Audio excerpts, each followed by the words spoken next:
مرحبا بكم. إلا بغيتي ديري شي حاجة مختلفة، عندك الكنافة وبغيتي ديري شي حاجة مختلفة ومغايرة للمعتاد، راكي في المكان المناسب.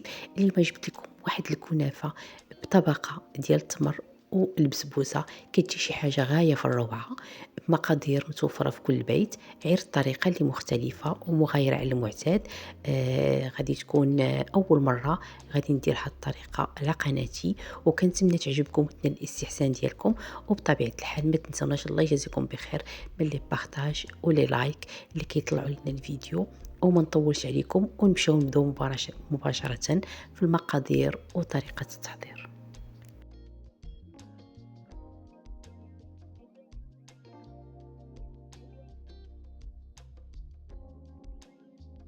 بالنسبه للمقادير عندي هنا واحد رابعه ديال الكنافه، لان غادي نديروها غير في القاع ديال المول، ما غاديش نحتاجو بزاف. كيف كتشوفوا كنحلوها بهذا الشكل هذا حتى كتحلينا مزيان، كتكون هي سهله في الحلان ديالها.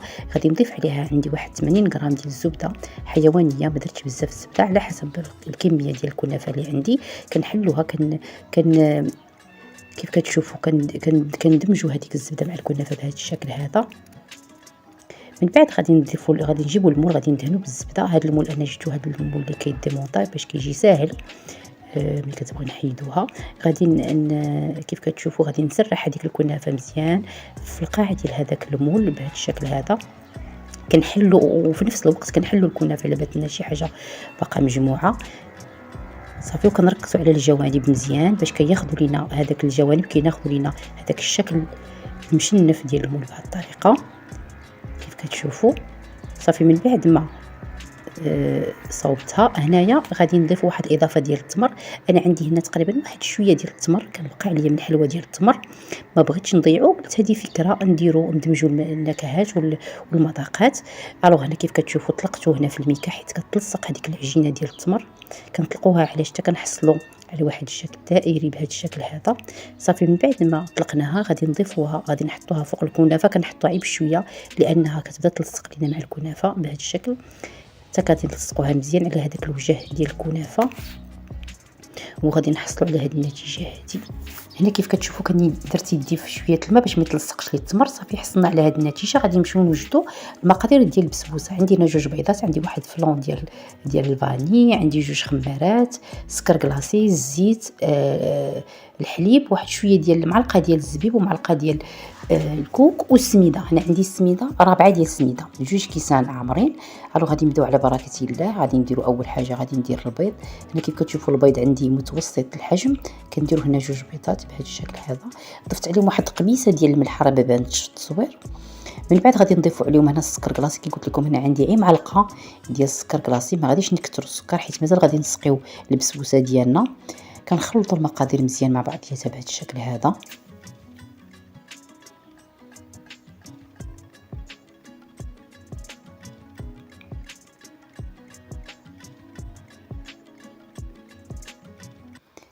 الوغ من بعد ما خلطنا البيض غادي نضيفو هنايا ساشي ديال انا درت هنايا بنكهه الفلون بنكهه الفاني. الا ما توفرتوش عليه كديروا ساشي ديال الفاني، سكر فاني.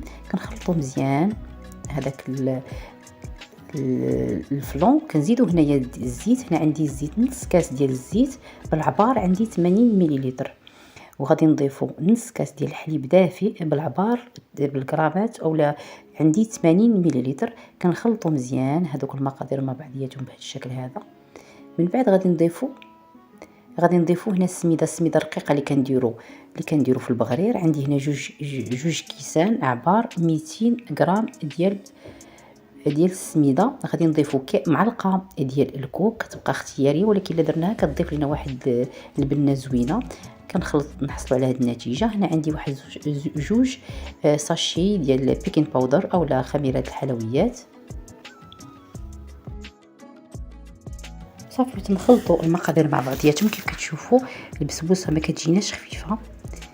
هنا غادي نضيفوا معلقه ديال الزبيب. هنا اي مكسرات عندكم كتضيفوهم، كيزيدوا واحد النكهه زوينه للبسبوسه ديالنا صافي. هنا من بعد ما خلطنا كنحصلوا على هذا القوام هذا. كيف كتشوفوا ما كتكونش خفيفه، كتكون غاده شويه العقوديه صافي. هنايا غادي نضيفوها غادي نضيفوها على البسبوسه اللي غطيناها بالتمر بهذا الشكل هذا.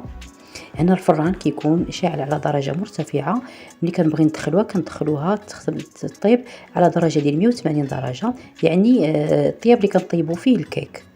كنديروها حتى كتحمر لينا من التحت مزيان، عاد كنشعلوا ليها الفوق اولا كنديروها في الران شاعل من الفوق والتحت، ولكن النار كتكون خفيفه بزاف. صافي هنا من بعد ما كنقادو الوجه ديال البسبوسه كنحاولوا عليها عيب شويه بهذا الشكل هذا. هنايا قبل ما كندخلوها للفران غادي نضيفوا واحد جوج اضافات. عندي هنا الفيلي ديال اللوز، وعندنا الحبيبات ديال الشوكولا كنديروهم من الفوق كيبقاو كطبقه كنزينوا بها الوجه ديال البسبوسه. صافي هنايا غادي ندخلوها الطيب في الفران ونتلاقى معكم.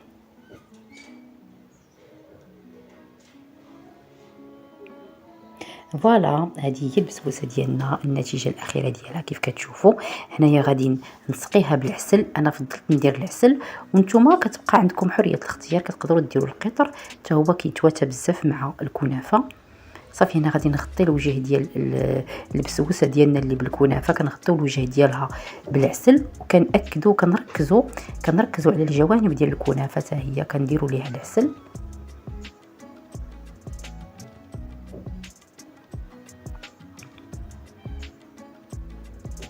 كنتمنى الوصفه اليوم تكون عجباتكم وجربوها، راه كتجي رائعه وهمويه للضيوف ديالنا ولا المناسبات.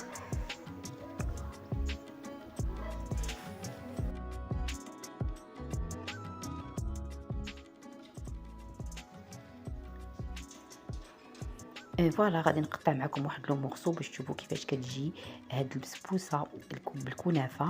تشوفوا الطبقات، كتجي طبقه ديال الكنافه وطبقه ديال التمر وطبقه ديال البسبوسه، وكتجي رائعه ولذيذه ومعلكه. كنتمنى نكون قلبي تكون هاد الوصفه ديال اليوم تكون عجباتكم، وهي طريقه جديده على قناتي. كنتمنى تجربوها وتنال الاستحسان ديالكم، ونتلاقاو في وصفات مقبله، وخليتكم في رعايه الله وبسلام عليكم.